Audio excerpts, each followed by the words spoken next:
Let's firstly talk about the general specifications of Oneplus 6T. Operating system will be Android 8.0 Oreo. And it will be available in 4 colors: slate gray, gold, white and black. Secondly, let's talk about the display of Oneplus 6T. 6 inches Full HD Optic AMOLED capacitive touchscreen display with Corning Gorilla Glass 6.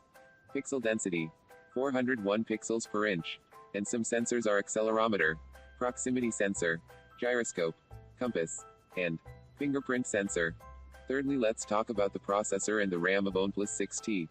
Processor is going to be 2 GHz octa-core Qualcomm Snapdragon 845, whereas the RAM will be 8 GB. And fourthly, let's talk about the camera of Oneplus 6T. Rear camera will be dual cameras of B20 megapixel with 2K recording, and front camera will of 19 megapixel with dual tone LED flash. Fifth, we will talk about storage of Oneplus 6T. The internally available storage will be 256 GB and is non-expandable. 6.